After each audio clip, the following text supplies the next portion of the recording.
You get paid, and then it's gone. Rent. Groceries, bills, gas, a coffee or two just to survive the week. And maybe one late-night Amazon order you kind of regret. It feels like no matter how hard you work, you're always catching up. You tell yourself that next month will be different, but it never is.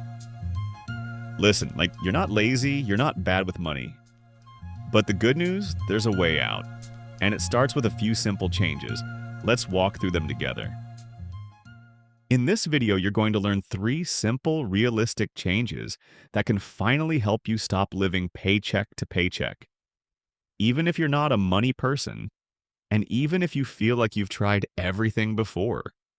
Just practical steps you can actually use, whether you're working full-time, raising a family, or just trying to get ahead. So, if you've ever thought, I make decent money, so why am I always broke? This one's for you.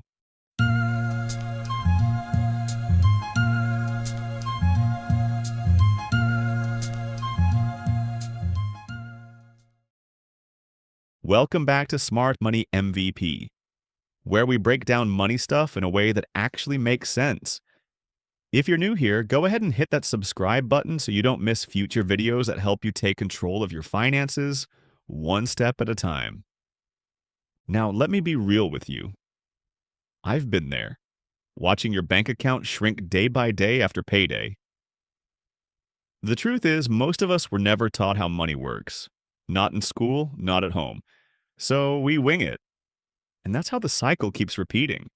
Here's the trap. Without a spending plan, your money disappears little by little, every bill, every target run, every just this once moment. Living paycheck to paycheck isn't about how much you earn. It's about not having control, and you can't fix what you can't see. Here are 3 realistic ways to break free. Tip 1. Automate your savings first. Before you spend a dime, save a dollar. That's the golden rule when the easiest way to make it stick is by automating your savings. Let's say you get paid every other Friday. Right now, your entire check probably sits in your checking account. Until it's gone. Bills, groceries, random spending, and suddenly there's nothing left to save. But here's the shift. Imagine you set it up so that $20 or even $50 moves straight into your savings account the moment your paycheck hits. You don't have to think about it. It just happens. Automatically. That's what automation does.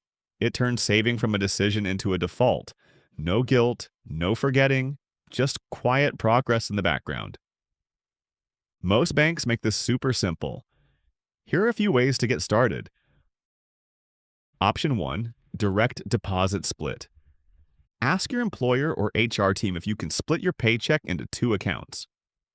For example, 95% goes to checking, 5% goes straight to savings. No extra steps required. Option 2, bank auto transfer. Log into your banking app and set up a recurring transfer every payday. Choose the amount, select your savings account, and schedule it to repeat automatically. Option 3, use a savings app. Tools like Ally, Capital One 360, or SoFi let you create savings buckets and automate transfers based on your goals. Some even round up your purchases and stash the change. Small but powerful. Start small. Even $20 per check adds up to over $500 a year. And once you see that balance grow, it becomes addicting in the best way. Tip 2. Know your fixed versus flexible expenses. Do you ever feel like the money you earn disappears quickly? That's probably because you're lumping all your expenses into one big pile. But not all bills are created equal. To take control, you need to separate your spending into 2 buckets, fixed and flexible.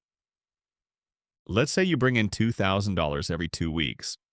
You know your rent is $900, your car payment is $300, and insurance is $150.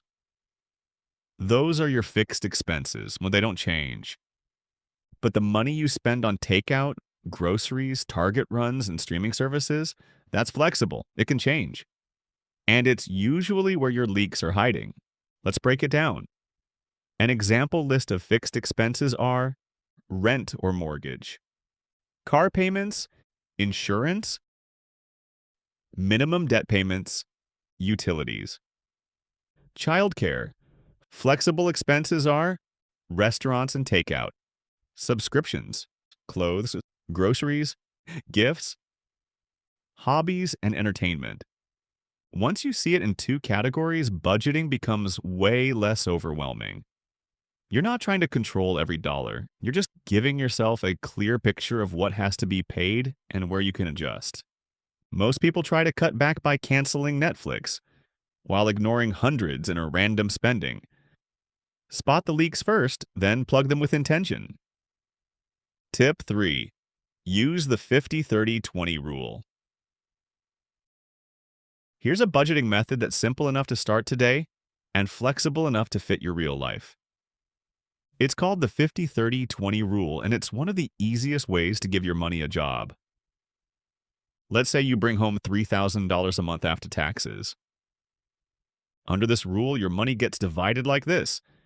50% for needs equals $1,500. Rent or mortgage. Utilities, groceries, insurance, transportation. 30% for wants equals $900. Dining out, travel, shopping, subscriptions, hobbies.